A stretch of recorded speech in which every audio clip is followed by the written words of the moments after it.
কোটা সংস্কার আন্দোলনকে কেন্দ্র করে প্রধানমন্ত্রীর পক্ষ থেকে রাজাকার বিষয়ক একটি বক্তব্য আসার পর রীতিমতো ফুঁসে উঠেছে বিক্ষুব্ধ ছাত্র জনতা।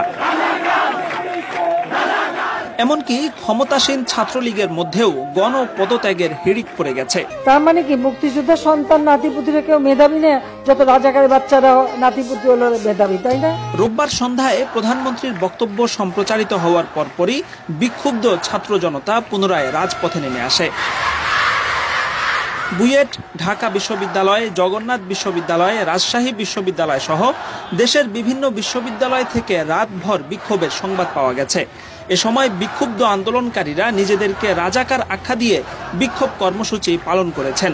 শেষ খবর পাওয়া পর্যন্ত এখনও শাহবাগ সহ দেশের বিভিন্ন বিশ্ববিদ্যালয়ে প্রতিবাদী কার্যক্রম চলমান রয়েছে। এদিকে কোটা সংস্কার আন্দোলনের সাথে রাজাকারদের সম্পৃক্ত করে প্রধানমন্ত্রী বক্তব্য দেওয়ার পর তুমুল উত্তেজনার পাশাপাশি পদত্যাগের হিড়িক পড়ে গেছে খোদ ছাত্রলীগের মধ্যে। সামাজিক মাধ্যমে ছাত্রলীগের বিভিন্ন পর্যায়ের দায়িত্বশীল নেতারা একের পর এক পোস্ট করে নিজেদের পদত্যাগের ঘোষণা দিয়ে যাচ্ছেন। ক্ষমতাসীন দলের প্রভাবশালী ছাত্র সংগঠনের সদস্য হয়েও এমন পদত্যাগকে নজিরবিহীন বলা হচ্ছে। তথ্য উপাত্ত বিশ্লেষণ করে দেখা গেছে পৃথিবীর আর কোনো দেশেই এত কোটা নেই। বাংলাদেশের সরকারি চাকুরির ৫৬% বরাদ্দ রাখা হয়েছে হাতে গোনা কিছু মানুষের জন্য। যে দেশে যুদ্ধের ১০-২০ বছর পরেও জন্ম নিয়ে মুক্তিযোদ্ধা হওয়া যায়, এরপর বছরের পর বছর মুক্তিযোদ্ধা ভাতা পাওয়া যায়, সে দেশে এত কোটা সিস্টেম রীতিমতো হাস্যকর বিষয়। ২০১৪ সালে খোদ মুক্তিযুদ্ধ বিষয়ক মন্ত্রণালয় ৮,০০০ ভুয়া মুক্তিযোদ্ধার সনদ বাতিল করেছে।